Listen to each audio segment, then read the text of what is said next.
Top quality और consistent performance के लिए सिर्फ सिल्वर पंप्स। टॉप क्वालिटी और कंसिस्टेंट परफॉर्मेंस के लिए सिर्फ सिल्वर पंप्स, नाम याद रखना। पाहणी केली नेमकी आजचा जो दौरा होता मान्यवर मंत्री महोदयांचा कशासाठी होता? सर्वात प्रथम तर व्यक्तिशः माझी इच्छा शपथ घेतल्यानंतर राजांच्या छत्रपती शिवाजी महाराजांच्या चरण स्पर्श करण्याची होती आणि त्यामुळे प्रथमतः या ठिकाणी येण्याचा प्रयत्न मी केला। योगायोगाने 12 एप्रिलला आपल्या महाराजांच्या तिथीनुसार असलेल्या पुण्यतिथीला एक सरकारी कार्यक्रम नियोजित होऊ शकतो, केला पाहिजे, करण्याचा आमचा मानस आहे आणि म्हणून त्या अगोदर पुरातत्व विभागाची इथे चालली असलेली कामं याचा पूर्ण आढावा मी मंत्रालयात घेतला।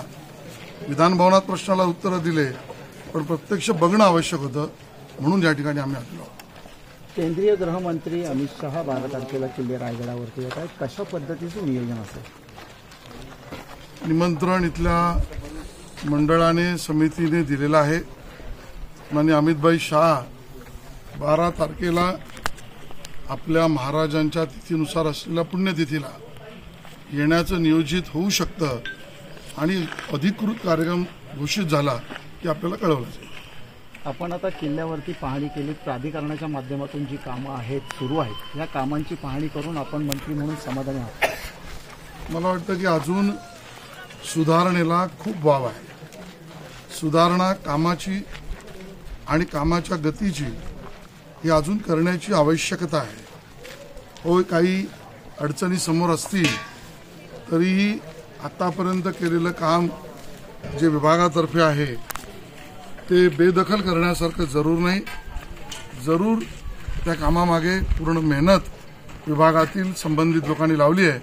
मी आता याच्या पाठपुराव्याची बैठक मुंबईला गेल्यावर घेईन। साहेब, एक मुद्दा वाघ्या श्वानाचा चर्चेत आलाय। संभाजीराजे छत्रपती यांनी श्वानाची समाधी आणि पुतळा हटवण्याची मागणी केली, आपण पाहणी केली, काय वस्तुस्थिती? महाराजांची मागणी आहे, महाराजांचा अभ्यासही आहे आणि म्हणून त्यांच्याशी चर्चा करून आवश्यक सगळ्या इतिहास तज्ञांशीही महाराज आणि मी बोलू आणि मग माननीय मुख्यमंत्र्यांना या विषयावर अवगत करू आणि मग निर्णय होईल।